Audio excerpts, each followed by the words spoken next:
तो देखिए first question क्या है, the tops of two poles of height 10 metre and 18 metre are connected with a wire. If wire makes an angle of 30 degree with horizontal then the length of the wire. अब देखिए इसमें हमारे पास क्या given है, two poles given है हमारे पास. ठीक है, टू पोल्स है, एक की हाइट 18 मीटर है और एक की 10 मीटर है. हम यहाँ टू पोल्स ले लेते हैं. इसकी हाइट कितनी है, 18 मीटर, और इसकी हाइट है हमारे पास 10 मीटर, और ये किससे कनेक्टेड है, वायर से.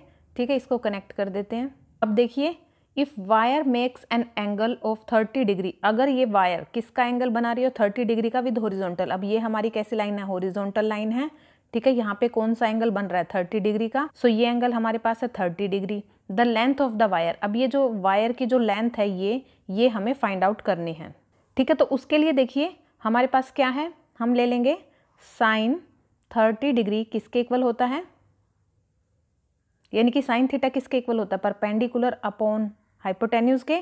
यहाँ पे हम ले लेते हैं ए, ये है हमारा बी, ये है डी सी, एंड इसको ले लेंगे हम ई. ठीक है, अब देखिए परपेंडिकुलर क्या है यहाँ हमारे पास, ए ई. इट मीन्स ये हमारा किसके इक्वल हो जाएगा, ए ई अपॉन हाइपोटेन्यूज है हमारा ए सी, और हमें किसकी लेंथ निकालनी है, ए सी की लेंथ निकालनी है. अब देखिए हमें ए ई को हम कैसे फाइंड आउट करेंगे, ये हमारे पास पूरी ए बी कितनी है, ए बी है हमारे पास 18. ठीक है, और ए ई हमारे पास कैसे आ जाएगा, अगर हम ये हमारे पास देखिए 10 है ना, तो ये भी कितनी हो जाएगी 10, तो ये कितनी बच गई हमारी 18 माइनस 10 कितना हो गया 8. दैट मीन्स जो ए ई है वो हमारा क्या है 8 है. ठीक है, और साइन 30 की जो वैल्यू है वो क्या होती है 1/2, एंड ए सी को हम ले लेते हैं एल, क्योंकि हमें ए सी की लेंथ फाइंड आउट करनी है. तो यहाँ से देखिए L किसके इक्वल आ जाएगा, L is equal to cross multiplication करोगे आप ऐसे, L इंटू 1 तो L हो जाएगा, 8 इंटू 2 क्या हो जाएगा 16. तो जो इसकी लेंथ है ए सी की वो कितनी आ गई हमारे पास 16 metre. That means D option जो है करेक्ट हो जाएगा.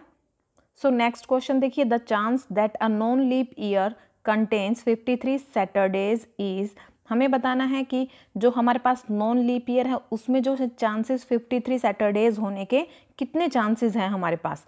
अब देखिए नॉन लीप ईयर की बात कर रहा है, that means non leap year में हमारे पास 365 डेज होते हैं.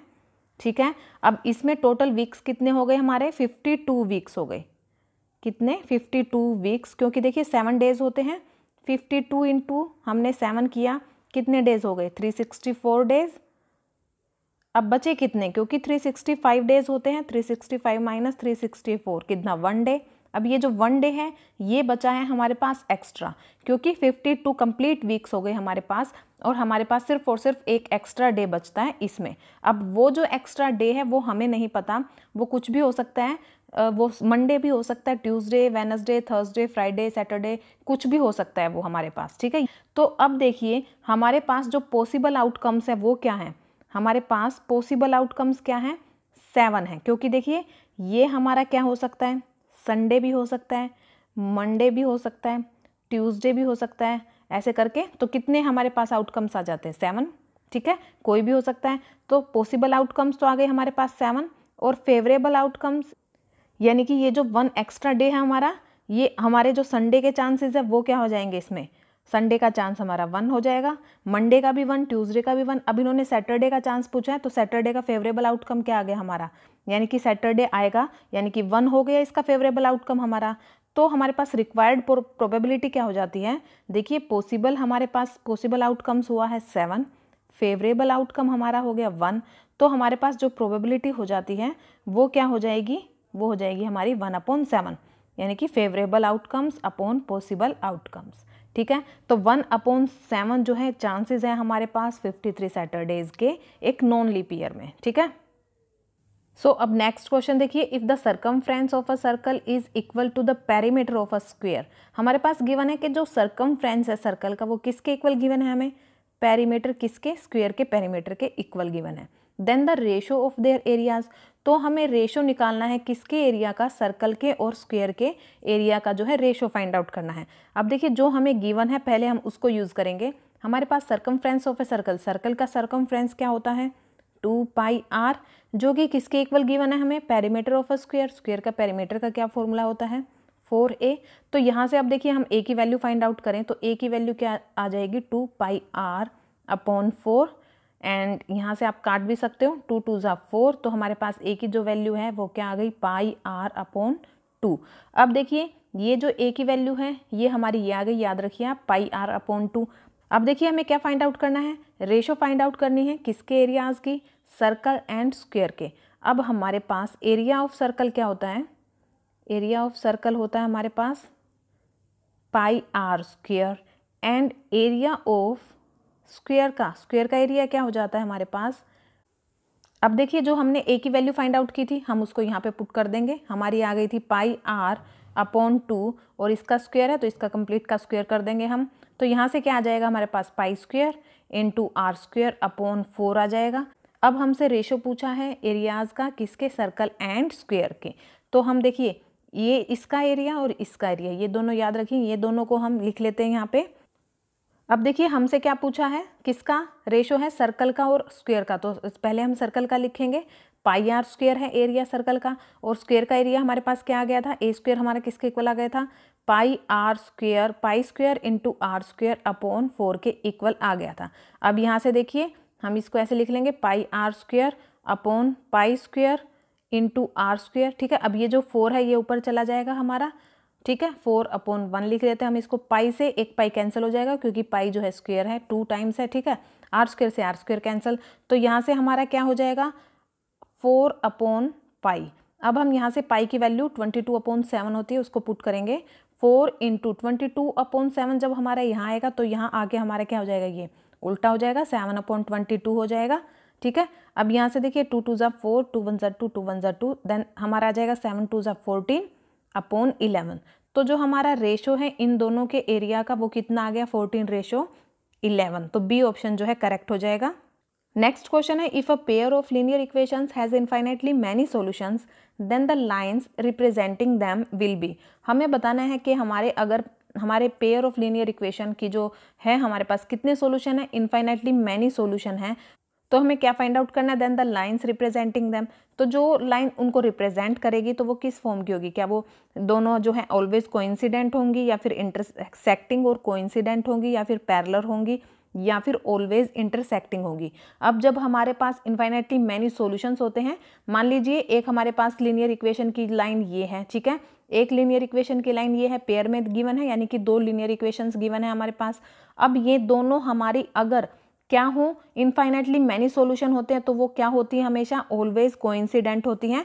कोइंसिडेंट यानी कि जैसे कि एक लाइन यहाँ पे लाई कर रही है, एक लीनियर इक्वेशन की जो लाइन है वो यहाँ लाई कर रही है, तो जो दूसरे लीनियर इक्वेशन की लाइन है वो भी इसी पे लाई करें, यानी कि देखिए इसी पे लाई करेगी, तो हमारे पास कितने इनफाइनाइटली मैनी सॉल्यूशंस हो जाएंगे। यहाँ पे ये सारे पॉइंट क्या होंगे, इनके सेम होंगे, तो इसके सॉल्यूशन कितने हो जाएंगे, इनफाइनाइटली मैनी सॉल्यूशन हो जाएंगे। दैट मीन्स, और ये लाइन कैसी हो जाएगी, कोइंसिडेंट हो जाएगी। दैट मीन्स वो हमेशा क्या होते हैं, कोइंसिडेंट होते हैं। ठीक है, जो उनकी लाइन होती है वो क्या होती है, कोइंसिडेंट होती है, एक दूसरे के ऊपर लाई करती है। लेकिन अगर बात करें जब हमारे पास यूनिक सॉल्यूशन होता है, सिर्फ और सिर्फ एक ही सॉल्यूशन हो अगर उन लाइंस में हमारे पास, तब हमारे पास वो कैसी लाइन हो जाती है, इंटरसेक्टिंग लाइन। देखिए यहाँ पे एक ही पॉइंट ऐसा दोनों में जो सेम है, यहाँ ये वाला, तो ये कैसा सॉल्यूशन हो गया, एक यूनिक सॉल्यूशन देता है। ठीक है, और यूनिक सॉल्यूशन जब देता है तो वो लाइन कैसी हो जाती है, हमारी इंटरसेक्टिंग लाइन।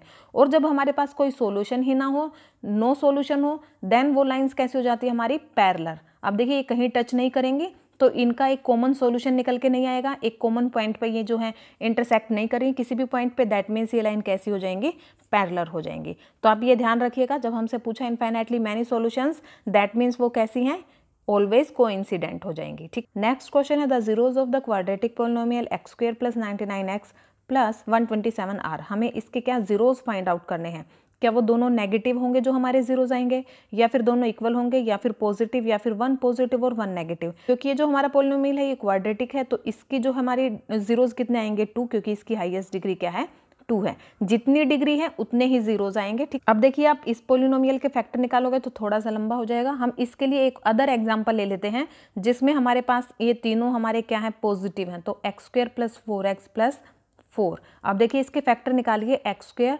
+ 2x + 2x + 4, यहाँ से x कॉमन लीजिए, x + 2 आ जाएगा। ठीक है, प्लस यहाँ से हमारा 2 कॉमन आ जाएगा, x + 2 आ जाएगा। अब इसके जो है हमारे यहाँ से x + 2 कॉमन लीजिए, x + 2, यहाँ पे आ जाएगा हमारा x+2 इज इक्वल टू 0। अब इसके जीरोस देखिए क्या आ जाएंगे, x जो है ये यहाँ से आ जाएगा -2 और यहाँ से भी आ जाएगा -2। तो जो इसके जीरोस आए हैं दोनों हमारे क्या आए हैं, नेगेटिव आए हैं। तो ए ऑप्शन करेक्ट हो जाएगा, बोथ नेगेटिव, दोनों जीरोस हमारे क्या हो जाएंगे, नेगेटिव होंगे। तो pair of linear equation is inconsistent. अगर हमारे पास लीनियर इक्वेशन जो है वो क्या है, इनकंसिस्टेंट है, then the lines representing them will be, जो लाइन रिप्रेजेंट होगी वो किस टाइप की होगी, क्या वो पैरेलल होगी या फिर इंटरसेक्टिंग और कोइंसिडेंट होगी या फिर ऑलवेज कोइंसिडेंट होगी या फिर ऑलवेज इंटरसेक्टिंग होगी। अब देखिए यहाँ पे पेयर ऑफ लीनियर इक्वेशन हमारा इनकंसिस्टेंट दे रखा है, यानी कि दोनों लीनियर इक्वेशंस का कोई भी जो है सॉल्यूशन नहीं है, नो सॉल्यूशन आता है, दैट मीन्स नो सॉल्यूशन है। इट मीन्स वो लाइंस कैसे हो जाएंगी हमारी पैरेलल, क्योंकि देखिए एक लीनियर इक्वेशन की हमारी जो लाइन है देखिए ये है और एक की ये है। अब इन दोनों में कोई भी सॉल्यूशन नहीं है, यानी कि इनकंसिस्टेंट है, दैट मीन्स ये दोनों लाइन कैसी हैं, पैरेलल हैं, ठीक है। तो हमारा क्या है, ए ऑप्शन करेक्ट हो जाएगा। अगर हमारे पास लीनियर पेयर इक्वेशन जो है क्या हो, इनकंसिस्टेंट हो, तो वो जो लाइंस रिप्रेजेंट करेंगी वो कैसी होंगी, पैरेलल होंगी। नेक्स्ट क्वेश्चन है the area of quadrant of a circle of radius r is. हमें क्या फाइंड आउट करना है, एरिया किसका, क्वाड्रेंट ऑफ अ सर्कल, यानी कि 1/4 ऑफ अ सर्कल का। जैसे कि ये देखिए इसके 4 हिस्से कर लेते हैं, यानी कि इसका हमें क्या एरिया फाइंड आउट करना है, ठीक है। अब इसका एरिया कैसे फाइंड आउट करेंगे, देखिए हमारे पास एरिया ऑफ सर्कल क्या होता है, एरिया ऑफ सर्कल होता है हमारे पास πr²। अब हमें क्योंकि क्वाड्रेंट यानी कि 1/4 का जो है हमें एरिया फाइंड आउट करना है, that means quadrant of a circle, area of quadrant of a circle क्या हो जाएगा, πr²/4। तो इसका जो ऑप्शन नंबर सी करेक्ट हो जाएगा। देखिए ये कैसे गिवन है, क्वाड्रेंट है, दैट मीन्स हमने लिख लिया 1/4। अब सर्कल का एरिया क्या है, πr², तो ये जो है ऑप्शन करेक्ट हो जाएगा सी। नेक्स्ट क्वेश्चन है Gunjan has only ₹1 and ₹2 coin. Gunjan के पास कितना, 1 रुपी का क्वाइन है और 2 रुपीज के क्वाइन है। If the total number of coins that she has is 50, अगर उसके पास टोटल नंबर ऑफ क्वाइंस कितने हैं, 50 हैं, और उसके पास मनी जो है कितना, उसके पास जो अमाउंट ऑफ मनी है वो कितना है, ₹75, यानी कि टोटल क्वाइंस कितने हैं, 50 हैं, और टोटल मनी कितने हैं, 75 रुपीज है। Then the number of ₹1 and ₹2 coins. तो हमें बताना है कि जो ₹1 के क्वाइन है वो कितने हैं और जो ₹2 के क्वाइन है वो कितने हैं। तो देखिए हमारे पास हम ले लेते हैं, मान लीजिए ₹1 के जो उसके पास क्वाइन है वो है x और ₹2 के जो उसके पास क्वाइन है वो है y। तो अब देखिए x प्लस y, यानी कि दोनों मिला के इसके पास क्या है, टोटल नंबर ऑफ क्वाइन कितने हैं, यानी कि x प्लस y कितने हैं, 50 हैं, लिख लेंगे हम। इसके पास टोटल अमाउंट कितनी है, 75, यानी कि x यानी कि 1 रुपीज के क्वाइन और 2 रुपीज के क्वाइन 2y वो कितने हैं, हम इसके पास 75 हैं।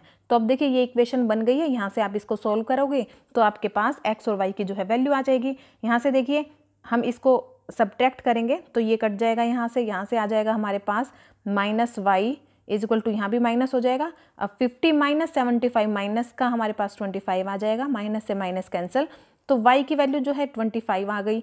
अब यहाँ पे y की वैल्यू हम किसी भी इक्वेशन में पुट करते हैं, इसमें कर लीजिए, तो x की वैल्यू भी क्या आ जाएगी हमारे पास, 25। अब देखिए x और y दोनों हमारे पास कितने आ गए, यानी कि जो ₹1 के क्वाइन है वो भी 25 हैं और 2 रुपीज़ के क्वाइन भी 25 हैं। तो इसके पास डी ऑप्शन जो है करेक्ट हो जाएगा। अब इसको करने के लिए आप एक शॉर्ट ट्रिक भी यूज़ कर सकते हो, आप डायरेक्ट जो है किसको उठाओगे, ऑप्शंस को उठाओगे। अब देखिए अगर हमने ये ऑप्शन उठाया, यानी कि ये इसके पास 1 रुपीज़ के क्वाइन है, ये इसके पास 2 रुपीज़ के क्वाइन है। अब 35 × 1, क्योंकि 1 रुपी के क्वाइन है तो 35 हो जाएगा। अब 15 × 2, क्योंकि 2 रुपीज़ के क्वाइन है तो 30 हो जाएगा। अब टोटल कीजिए, 5 and 3 कितना हो गया, 6। तो ये तो टोटल अमाउंट इसके पास 65 आई, लेकिन हमें तो 75 गिवन है, तो ये ऑप्शन तो इनकरेक्ट हो गया। अब सेकंड ऑप्शन को उठाइए, ये 35 × 1, क्योंकि 1 रुपये के क्वाइन है, ये 2 रुपये के क्वाइन है, तो 20 × 2 हो जाएगा, यानी कि 40। अब देखिए 35 × 40 कितना हो गया, 75। अब ये दोनों जो है 75 रुपीज़ तो हैं, लेकिन इसमें आप ये भी देखिए कि टोटल नंबर ऑफ क्वाइन उसके पास कितने हैं, 50 होने चाहिए, यानी कि ये दोनों क्वाइन मिला के 50 होने चाहिए, यानी कि 35 + 20 कितना हो जाता है, 5, और यहाँ से आ गया 55, लेकिन उसके पास टोटल क्वाइन तो यहाँ पे 55 है, तो हमारी तो दोनों कंडीशन सेटिस्फाई होनी चाहिए, तो ये ऑप्शन भी इनकरेक्ट हो गया। नेक्स्ट उठाइए आप, अब इन दोनों को प्लस करके देखिए, 15 + 35, यानी कि पहले ये कंडीशन हम करके देखते हैं इसके ऊपर अप्लाई। 5 + 5 कितना हो गया, 10, 3, 4 and 5, ये तो हमारे हो गए 50, यानी कि टोटल क्वाइन तो 50 है। अब देखते हैं क्या ये जो है ₹75 में हो जाएंगे। अब देखिए 15 इंटू 1, क्योंकि 1 रुपीज़ के कॉइन 15 है, एंड 35 इंटू 2 कितना हो जाएगा 70। तो ये तो ऑप्शन इनकरेक्ट हो गया क्योंकि ये तो 75 से ज़्यादा रुपीज़ हो गए।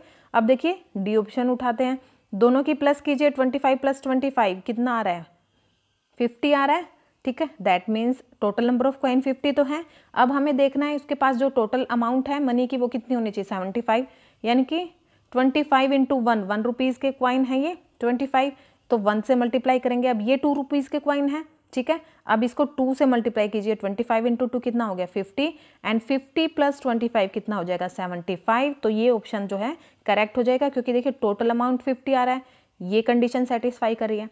अमाउंट ऑफ मनी यानी कि टोटल अमाउंट कितनी है उसके पास, टोटल मनी कितने है 75, तो ये भी कंडीशन फुलफिल हो रही है इस डी ऑप्शन से, ठीक है। क्वेश्चन है, in the shadow of a tree 1√3 times the height of the tree. जो ट्री की जो शेडो है ना वो कितनी है उसकी हाइट से 1/√3 टाइम्स ज़्यादा है, ठीक है। Then find the angle of elevation of the sun. तो हमें angle of elevation find out करना है। अब तो एंगल ऑफ एलिवेशन मतलब वो एंगल किसके बीच में, एंगल किसके बीच में होगा, यानी कि ये जो ऑब्जर्वर है इसकी जो आंखें हैं और वो जो हॉरिजॉन्टल लाइन है उससे बन रहा है, और जो ऑब्जेक्ट रखा है वहाँ से। अब जैसे यहाँ कोई ऑब्जेक्ट है, इसको यहाँ देखेगा, वो कहाँ से, आँख से ऊपर बन रहा है, ठीक है। और उसकी जो हॉरिजॉन्टल लाइन होगी बिल्कुल आँखों के सामने जो लाइन बनेगी हॉरिजॉन्टल लाइन, तो ये जो एंगल होगा ना, ये एंगल, ये क्या हो जाएगा एंगल ऑफ एलिवेशन। अब ऐसे ही एंगल ऑफ डिप्रेशन क्या हो जाता है, एंगल ऑफ डिप्रेशन होता है जब ऑब्जर्वर की जो आई है, यानी कि यहाँ पे होगी वो ऑब्जर्वर की आई, ठीक है, और वो नीचे की तरफ देख रहा हो, ऑब्जेक्ट कहाँ रखा हो नीचे की तरफ, और जो ये लाइन है यहाँ से, ठीक है, इसके जैसे कि यहाँ जो हॉरिजॉन्टल लाइन बनेगी इसकी, तो ये जो एंगल है वो क्या हो जाएगा इसका एंगल ऑफ डिप्रेशन, ठीक है। ये ध्यान रखिएगा, यहाँ बनेगा एंगल ऑफ, जब ऑब्जेक्ट हमारा ऊपर की तरफ हो और तो एंगल ऑफ एलिवेशन बनता है, और अगर हमारा ऑब्जेक्ट जो है आँख से नीचे की तरफ हम कोई ऑब्जेक्ट को देख रहे हैं तो तब हमारा क्या बनता है वो एंगल ऑफ डिप्रेशन, ठीक है। अब देखिए इसमें हमें क्या angle of elevation he find out करना है। अब मान लीजिए ये हमारे पास क्या है, ये ट्री है, ठीक है। यहाँ से हमारा एंगल ऑफ एलिवेशन हम बना लेते हैं। देखिए ये ट्री है, ये इसकी क्या है, ट्री की हाइट है, तो इसको हम h रखेंगे। यहाँ ले लेते हैं हम A, B एंड C। अब ये जो है हमारे पास ये कितना है, क्योंकि हमारे पास देखिए in the shadow of a tree, tree की जो शेडो है वो कितनी है 1/√3h, क्योंकि हाइट से कितने गुना है, हाइट अगर h है तो शेडो कितनी हो जाएगी 1/√3 इंटू h। इस हमें क्या फाइंड आउट करना है एंगल ऑफ एलिवेशन, यानी कि ये वाला एंगल फाइंड आउट करना है, थीटा रख लेते हैं, ठीक है। अब देखिए इसको कैसे फाइंड आउट करेंगे, हमें पता है टेंजेंट थीटा किसके इक्वल होता है परपेंडिकुलर अपॉन बेस के, यानी कि P/B। अब यहाँ पे परपेंडिकुलर कितना है हमारा AB है, AB, और बेस कितना है हमारा BC है। अब यहाँ पे हम रख देंगे tangent theta is equal to AB की हमें पता है h है हाइट, ठीक है, AB हमारे पास h गिवन है, एंड BC कितना है 1/√3h। अब h से h कैंसिल हो गया, यहाँ पे क्या आ जाएगा 1/√3 है, तो ये ऊपर जाके क्या हो जाएगा √3। अब जो थीटा की वैल्यू है √3 किस पे होती है, जब हमारे पास थीटा क्या होगा 60 डिग्री होगा, यानी कि जो थीटा है उसकी वैल्यू क्या आ गई है 60 डिग्री। ये जो एंगल आया है ये हमारा कितना आया है 60 डिग्री का आया है, तो जो ऑप्शन नंबर C करेक्ट हो गया, ठीक है। अब देखिए नेक्स्ट क्वेश्चन है, find the angle of depression of a boat from the bridge at the horizontal distance of 25 metre from the bridge if the height of the bridge is 25 metre. हमें क्या find out करना है, angle of depression find out करना है, ठीक है। अब हमें पता है जो, और किसका, ऑफ अ बोट का फ्रॉम द ब्रिज से, ठीक है, एट द हॉरिजॉन्टल डिस्टेंस कितना है उसका 25 मीटर है, फ्रॉम द ब्रिज से जो उसका डिस्टेंस है वो कितना है 25 मीटर। तो हमारे पास और क्या दे रखा है, हाइट ऑफ ब्रिज, हाइट दे रखी है ब्रिज की, वो कितनी है 25 मीटर। अब देखिए ये हमारे पास हाइट है, ये कितनी है 25 मीटर, और हमें पता है एंगल ऑफ डिप्रेशन हमारा ऊपर की तरफ बनता है, ठीक है। ये हमारा, हमें कौन सा एंगल, ये एंगल फाइंड आउट करना है, तो यानी कि इसको हम थीटा ले लेते हैं, ठीक है। हमें ये एंगल को फाइंड आउट करना है कि इसका डिस्टेंस हमें कितना गिवन है, हॉरिजॉन्टल डिस्टेंस 25 मीटर, तो ये भी हमारा क्या है 25 मीटर। तो AB किसके इक्वल है हमारे पास BC के, दोनों कितने हैं हमारे पास 25 मीटर गिवन है। अब ये जो एंगल B है ये कितना है हमारे पास, ये 90 डिग्री का एंगल है, और हमें फाइंड आउट क्या करना है DCA, ये एंगल हमें फाइंड आउट करना है। अब देखिए क्योंकि हमारा जो ये एंगल है इसको हम थीटा ले लेते हैं, ठीक है। अब ये जो एंगल है C वो किसके इक्वल हो जाएगा, डी सी ए के। क्यों हो जाएगा? क्योंकि देखिए ऑल्टरनेट इंटीरियर एंगल से हो जाएगा। ये जो एंगल है जी की शेप बना रहा है, आप इसको ऐसे करके देख सकते हो। दैट मीन्स ये दोनों एंगल क्या हो जाएंगे? हमारे ऑल्टरनेट एंगल हो जाएंगे। अब ऑल्टरनेट एंगल को आप कैसे फाइंड आउट करोगे? देखिए अगर कोई भी फिगर हमारा इस टाइप की फिगर जी की शेप बनाता है या फिर इस टाइप की उल्टा जी यानी कि मिरर इमेज जी की वो बनाता है, तो ये जो एंगल है दोनों ये क्या हो जाएंगे? हमारे इक्वल हो जाते हैं ऑल्टरनेट एंगल से। ठीक है, तो ऐसे ही यहाँ पे देख सकते हो आप, ये जो है शेप बन रही है हमारी, तो ये दोनों एंगल हमारे क्या हो जाएंगे? इक्वल हो जाएंगे। तो अब हम इसको साफ साफ लिख लेते हैं। देखिए तो देखिए अगर हम बी ए सी यानी कि ए एंगल को निकाल लेंगे तो हमारा ये एंगल अपने आप निकल के आ जाएगा, क्योंकि ये दोनों एंगल क्या है? इक्वल हैं।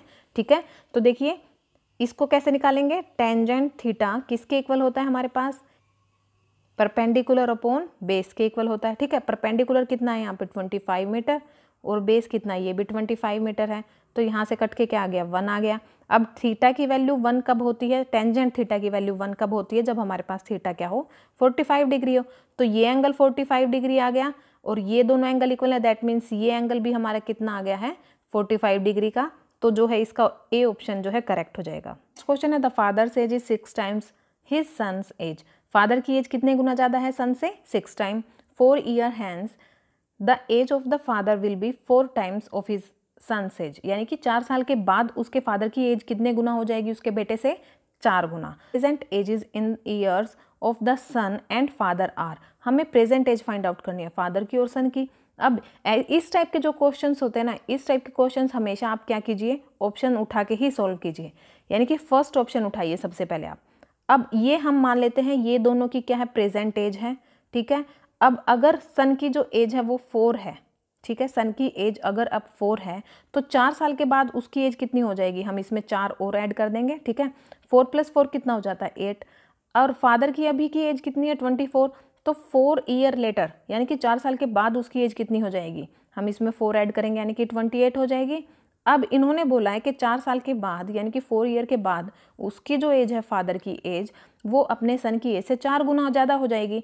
तो अब इसकी 8 है सन की एज, और जो है फादर की एज 28 आ रही है। तो अब ये अगर इससे 4 गुना है तो ये हमारा जो ऑप्शन करेक्ट हो जाएगा।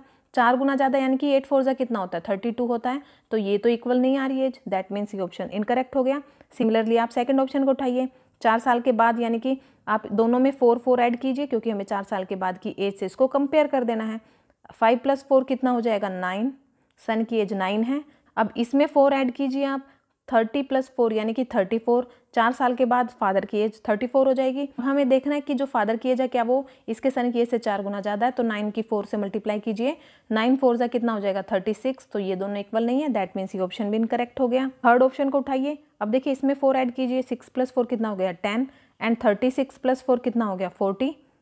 अब देखिए इसको 4 से मल्टीप्लाई कीजिए, 4 गुना ज़्यादा होनी चाहिए सन फादर की एज है, तो 10 × 4 40 हो गया। अब इसमें हमारे पास जो है ये कंडीशन फुलफिल हो रही है कि उनकी प्रेजेंट एज ये है 6 एंड 36, एंड आफ्टर 4 ईयर 4 साल के बाद जो है फादर की एज वो कितने गुना ज़्यादा हो जाएगी? सन की एज से 4 गुना ज़्यादा।